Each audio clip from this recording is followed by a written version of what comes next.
신명기는 크게 두 부분으로 나눌 수가 있습니다. 전반부는 1장에서 30장까지고 여기서는 모세의 고별 설교들 세 가지를 기록하고 있습니다.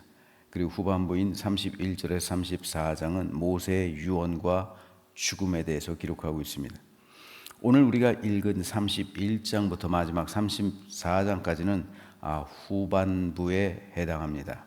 모세의 유언과 죽음에 대해서 기록하고 있는데, 오늘 우리가 읽은 31장은 이에 대한 시작 부분입니다. 그게 5문단으로 나눌 수가 있습니다.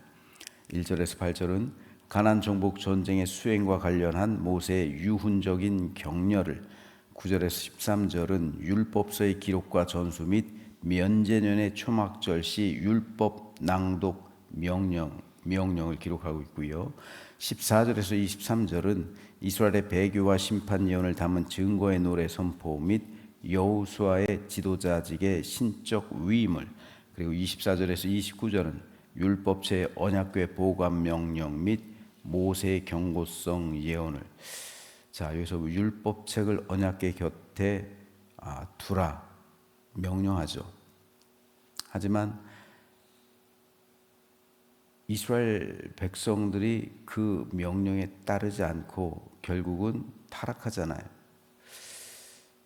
그래서 그 므낫세, 남유다의 므낫세가 하나님의 성전을 우상의 신전으로 만들어 버려요. 그래서 번제단 이방 신상을 그 성전에 세우고 이방신을 제사하기 위한 제단을 그 성전 안에다 만들어 두고 그래요. 그래서 결국 이를 보다 못한 뜻있는 대부분의 정설이 그래요. 하나님의 언약궤가 그때 므낫세 때 이미 다른 곳으로 옮겨갔다라는 그 설이 있어요. 굉장히 유력합니다. 그리고 어떤 이는 이 일을 주도했던 사람이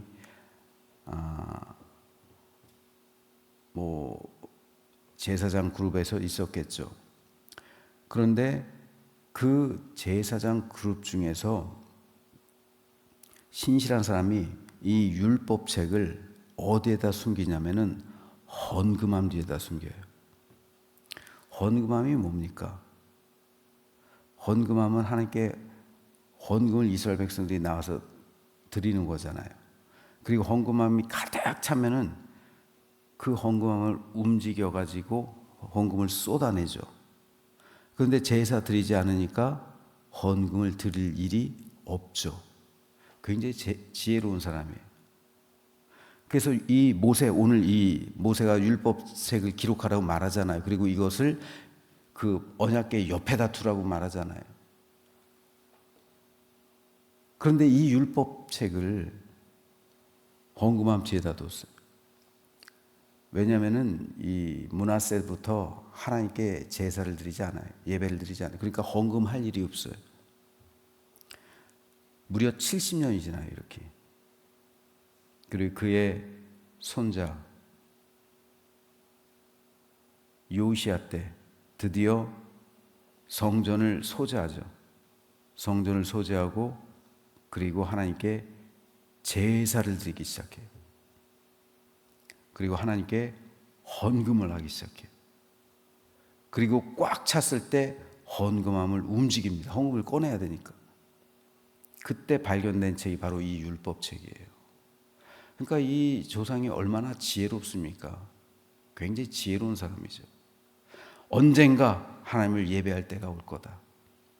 언젠가 하나님을 예배하는 증거가 뭐예요? 그때까지 발견돼서는 안 돼. 왜냐하면 발견되면 불태워버리니까. 그때까지 발견되지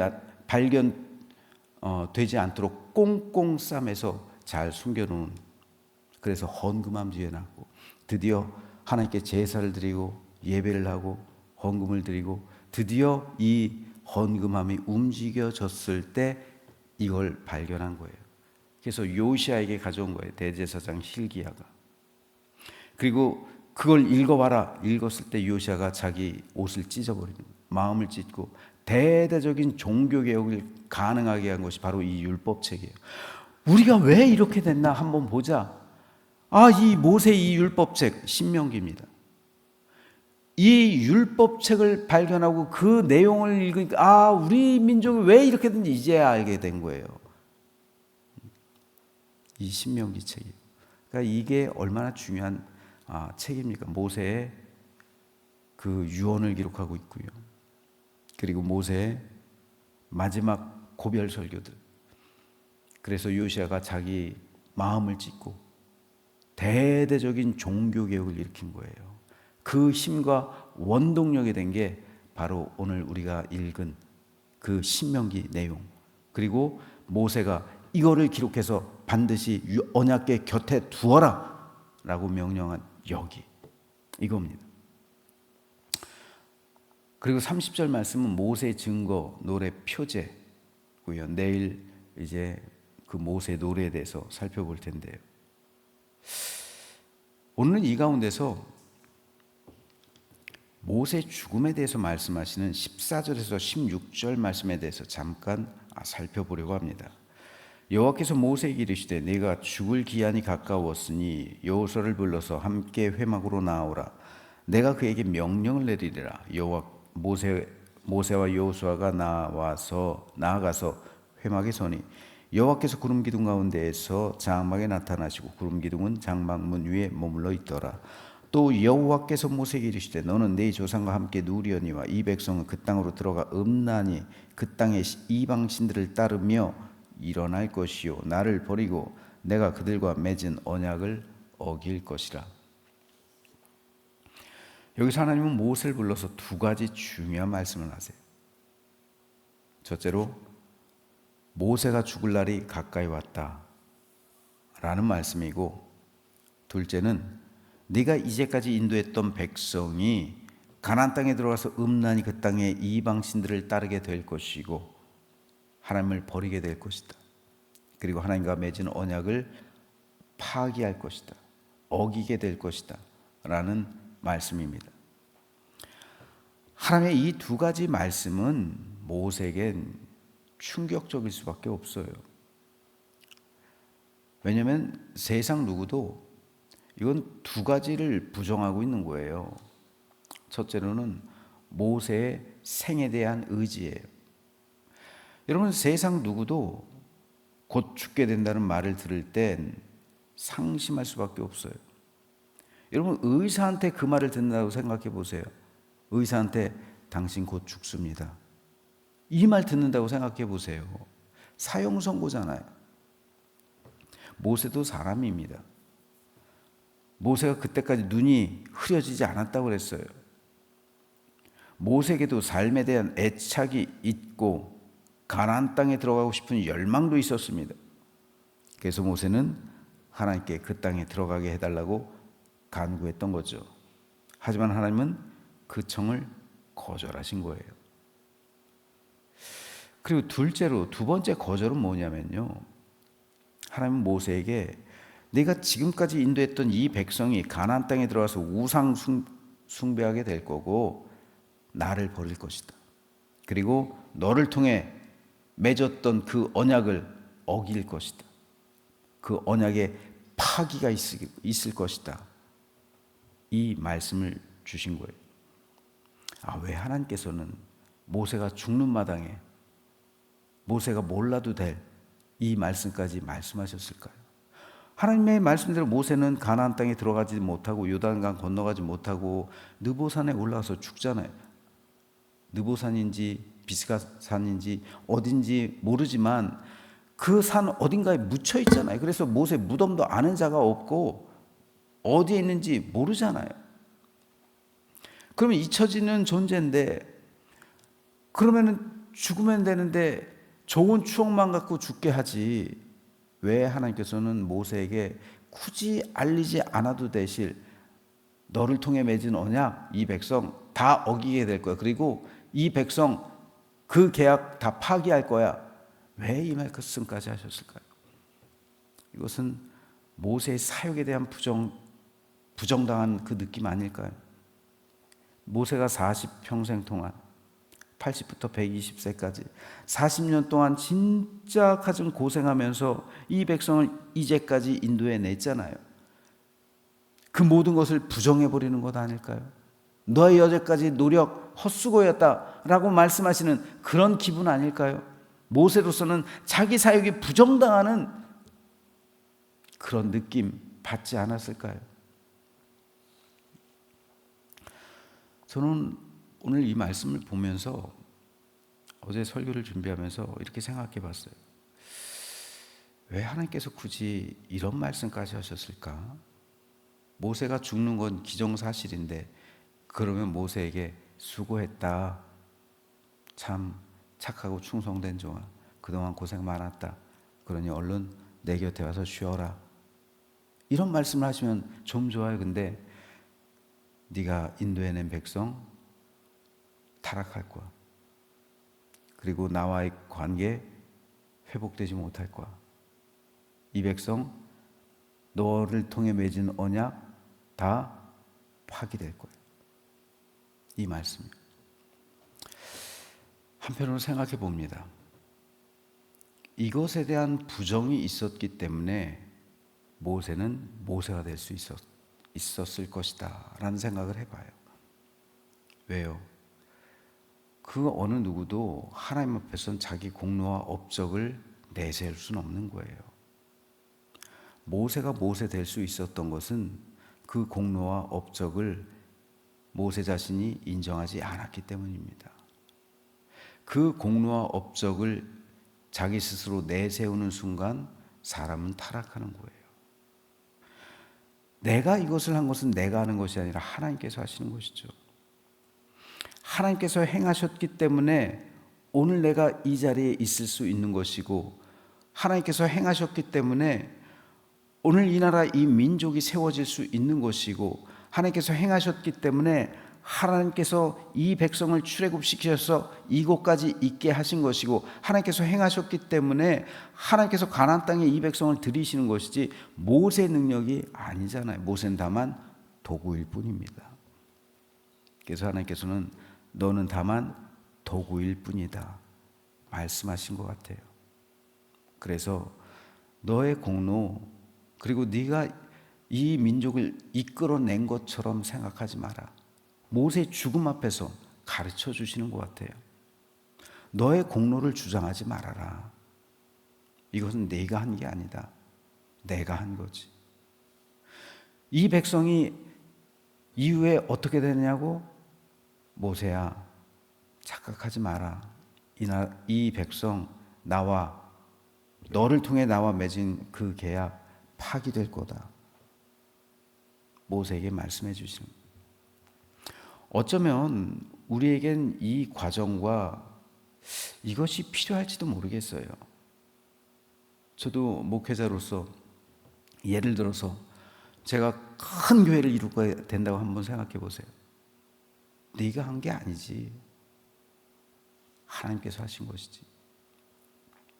네가 잘나서, 네가 잘해서 이렇게 교회가 되는 게 아니지. 이걸 부정당하는 이 느낌, 이게 부정당해야 그 목사가 제대로 된 목사가 될 수 있을 것 같아요. 그래야 하나님 앞에 온전히 나아갈 수 있을 것 같아요. 마치 내가 한 것처럼, 이것이 내 공로인 것처럼, 이것이 내 업적인 것처럼 나를 주장하게 된다면 그때하고 타락했대요. 그러니까 이것을 부정당하는 이 느낌, 이런 것이 언젠가 우리 삶에 있을 때 그것은 축복이 되는 거예요. 그래서 모세와 같은 이 심정, 너를 부정하는, 너의 사역을 부정하는, 그리고 그것은 너의 사역이 아니라 실상 나의 일이었다. 너는 다만 도구였을 뿐이다 라는 이 하나님의 말씀 앞에서 모든 사역자들은 제대로 직면해야만 합니다. 그럴 때 우리 삶은 여전히 하나님 앞에서 정의로울 수가 있고 하나님 앞에서 온전하게 설 수 있을 겁니다. 그렇기 때문에 이것은 저는 모세를 향한 하나님의 축복이라고 생각하는 거예요. 모세를 향한 하나님의 축복이다.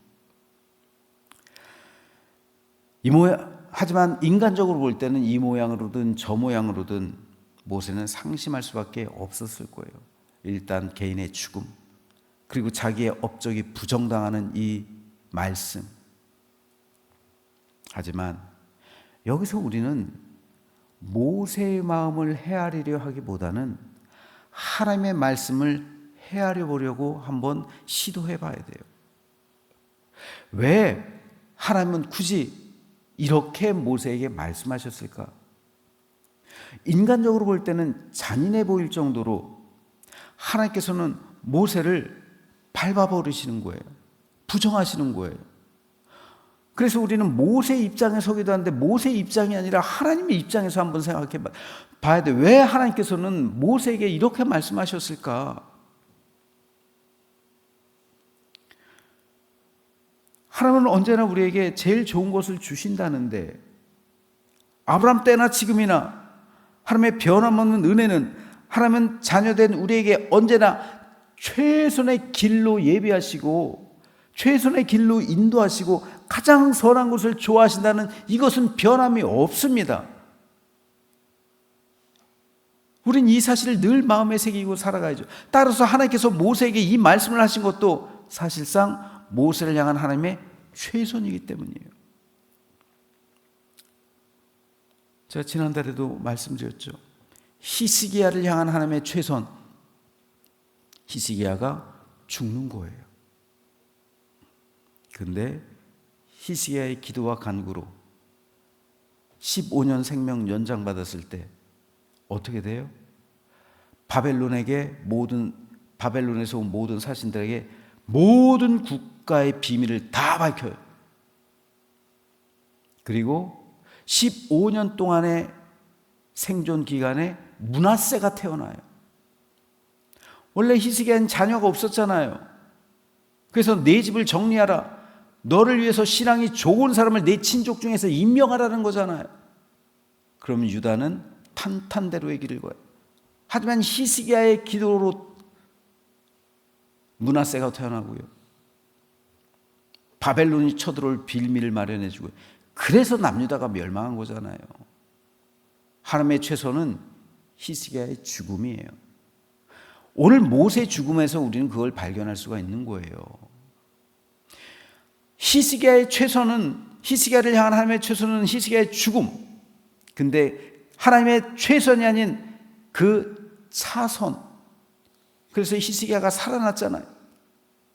그 결과를 우리가 보고 있잖아요. 어쩌면 우리는 그것을 모세에게서도 바라볼 수 있었을지 몰라요. 그래서 모세가 자신의 생명을 연장해 주시고 가나안 땅에 들어가게 해 주시고, 이것을 만약에 하나님께서 들어주셨다면 어쩌면 이스라엘 역사가 또 달라질 수도 있어요. 따라서 하나님께서 모세에게 이 두 가지 말씀을 하신 것은 이것이 모세를 위한 최선의 길이자 이스라엘 향한 가장 선하신 하나님의 은혜 때문이라는 사실을 우리는 알아야 합니다. 하지만 중요한 것은 하나님의 사람 모세조차도 이것이 가장 좋은 하나님의 뜻이라는 사실을 그때는 미처 깨닫지 못했어요. 모세 생각엔 자신이 조금 더 사는 것이 이스라엘 백성을 위해 좋아 보였어요. 모세 생각엔 자신이 가나안 땅에 들어가서 영광스러운 죽음을 맞이하는 것이 더 좋아 보였습니다. 하지만 하나님의 생각은 달랐어요. 미래의 일 모세도 몰라요. 그러나 하나님은 전지하시죠. 그래서 모든 것을 다 아십니다. 그래서 하나님께서는 지금 모세가 죽는 것이 가장 좋은 때이다라는 판단을 내리신 거죠. 이것은 모세를 위한 최선의 길이고 모세를 영화롭게 하기 위한 최고의 하나님의 방책이었던 겁니다. 그래서 모세가 지금까지도 영화로운 사람이 되는 거예요. 지금까지도 모세는 이스라엘 민족 역사상 모세 이전이나 모세 이후에 모세 같은 사람이 일어나지 않은 거예요. 심지어 아브라함보다 더 위대한 사람으로 하나님께서 모세를 평가하시는 거예요. 그러므로 이것은 오늘 우리에게도 그대로 적용할 수 있습니다. 내 생각과 하나님의 생각이 다를 때가 얼마나 많은지 몰라요. 여러분 기도하러 이 자리에 오셨잖아요. 지금 여러분들의 기도가요, 하나님의 뜻과 다를 때가 있을 거예요. 다를 수도 있어요. 내가 지금 열심히 기도는 하고 있는데 이것이 내 기도이지 나를 위한 기도인데 하나님의 뜻에 합당하지 않을 수도 있단 말이에요. 이렇게 내 생각과 하나님의 생각이 다를 때가 있어요. 그럴 때 기도는 내 생각을 위해서 하나님의 뜻을 굴복시키는 게 아니라 하나님의 뜻에 내 기도를 굴복시키는 거예요.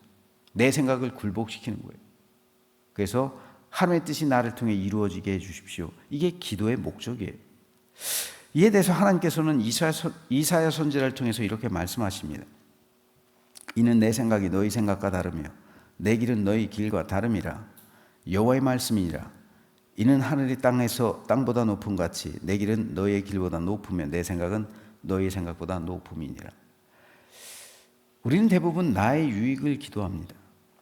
그런데 내가 구하는 나의 유익은 사실 내게 유익이 되지 않을 때가 많아요. 내가 구하는 것, 그걸요 하나님께서 허락해 주시면 다 그런 건 아니지만 종종 그것이 나의 유익이 되지 않을 때가 있어요. 내가 구하는 것을 하나님께서 허락하시면 그것으로 인해서 내 영혼이 잘못될 수도 있어요. 그래서 하나님은 내 기도를 들어주지 않을 때가 있다는 말이에요. 그렇다면 그건 기도 응답을 못 받은 게 아니라 기도 응답을 제대로 받은 거예요. 그러므로 우리는 늘 기도할 때 하나님 유익을 염두에 두고 하나님 유익을 중심에 두고 기도해야 돼요. 자, 한번 생각해 보세요. 기도하시면서 한번 오늘 기도하시면서 생각해 보세요. 내가 기도하고 있는 것이 하나님께 유익이 될까? 네, 이 물음이요. 내가 지금 기도하고 있는 게 하나님께 영광이 될까? 하나님께 유익이 될까? 하나님께 보탬이 될까? 이 기도를 하나님이 기뻐하실까? 이 기도예요. 그렇다고 판단되면 하나님께서는 반드시 그 기도에 응답해 주실 겁니다. 왜냐하면 그 기도는 하나님께 영광이 되고 하나님께 기쁨이 되고 하나님 나라의 유익이 되기 때문입니다. 하지만 하나님께 유익이 되지 못하고 하나님 나라와 별 상관이 없고 하나님께 기쁨이나 영화스럽게 하지 못하는 것이라면 그 기도를 드리는 나의 마음을 바꿔야 돼요. 내 기도가 하나님께 유익이 되지 못할 것 같으면 그 기도는 응답받을 수 없어요. 그래서 내 삶을 내가 왜 이런 기도를 드리지? 라고 하면서 이 기도는 결국 나의 욕망이구나, 나의 욕심이구나, 나의 열망이구나. 그러면서 내 삶을 변화시켜야 되는 거예요. 그 기도에, 그리고 그 기도가 하나님께 드려지는 유익의 기도가 내 삶과 믿음의 목표가 되어야 됩니다. 그럴 때 우리는 진정한 기도를 하나님께 드릴 수가 있는 겁니다. 하나님께서 기뻐하시고 하나님께서 영광 받으시고 하나님의 유익이 되는 기도를 오늘 저와 여러분도 드릴 수 있게 된다는 말이에요. 그럴 때 하나님께서는 우리에게 최선의 은혜를 베푸시고 우리를 가장 선하고 좋은 길로 인도해 주실 줄 믿습니다. 그러므로 우리는 기도를 하면서 이 기도 하나님의 유익이 되는 기도입니까? 그렇다면 나에게 그런 마음을 주시고 나를 통해 하나님의 역사심이 임하게 하여 주십시오. 하지만 이 기도가 나만의 유익을 위한 기도라면 하나님 내 마음을 바꿔주십시오. 그리고 하나님의 뜻을 찾는 기도가 되게 해주시고 하나님 나라의 유익이 되는 기도가 내 입에서 흘러나오게 해주십시오. 내 삶이 그럴 때 변하게 되는 거예요. 더 깊고 성숙한 믿음에 이르게 되는 겁니다. 그러면 우리가 기도하는 것은요, 우리 신앙의 목표가 되는 거예요. 그러므로 오늘 하나님께서 모세의 기도를 응답해 주시지 않은 것은 모세를 향한 가장 선하고 좋은 길이었다는 사실을 기억하면서 오늘도 나의 유익이 아닌 하나님의 유익을 구하며 하나님의 최선의 길로 인도함 받게 해달라고 기도하며 하나님께 자랑이 되고 기쁨이 되고 영광이 되는 우리 모두가 되시기를 주님의 이름으로 축원합니다.